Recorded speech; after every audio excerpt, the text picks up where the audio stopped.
किसी भी चीज़ की अगर टॉप रैंक कंट्रीज़ की बात हो तो उसमें अमेरिका का नाम सबसे पहले आता है, क्योंकि अमेरिका ने डेवलपमेंट का एक बेंचमार्क सेट कर रखा है। उसी के साथ यूएसए दुनिया की सबसे बड़ी इकोनॉमी भी है, लेकिन वो एक इकोनॉमिक सुपर पावर एक दिन में नहीं बने, बल्कि इसका प्रोसेस आज से 100 साल पहले ही शुरू हो चुका था।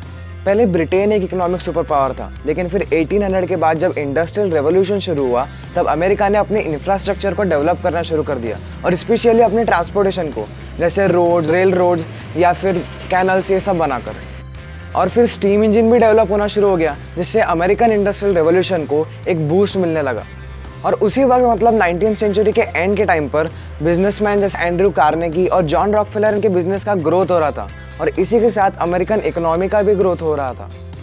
और फिर 20th सेंचुरी की शुरुआत में अमेरिका ने इलेक्ट्रिफिकेशन पर बहुत ज़्यादा फोकस किया, स्पेशली जब थॉमस अल्वा एडिसन ने अपनी इलेक्ट्रिसिटी इल्यूमिनेशन कंपनी खोली तब।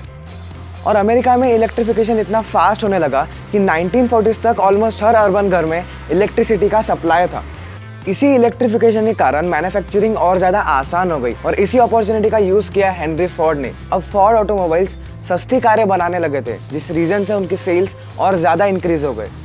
और फिर मैन्युफैक्चर्ड आइटम्स का ट्रांसपोर्टेशन करना भी ज़रूरी है, इसलिए ट्रांसपोर्टेशन को इम्प्रूव करने के लिए वो रेलवे ट्रैक्स बनाने लगे, और उसके साथ ही हाईवेज को भी एक्सपांड किया। पर फिर आया ग्रेट डिप्रेशन ऑफ 1929, जब अमेरिका का स्टॉक मार्केट क्रैश होने लगा और वहाँ की बैंक्स बैंकरप्ट हो गई, और वहाँ की इकोनॉमिक कंडीशन इतनी ठीक नहीं थी, और अनएम्प्लॉयमेंट रेट इंक्रीज़ होता जा रहा था।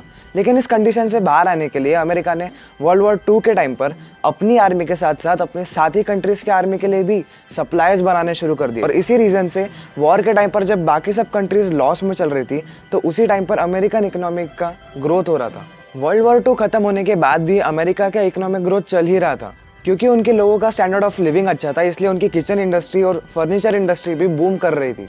और तो और हर खेत में मशीन्स का यूज़ होने लगा, जिस रीज़न से वहाँ की मशीनरी इंडस्ट्री और एग्रीकल्चरल इंडस्ट्री दोनों का ग्रोथ होने लगा।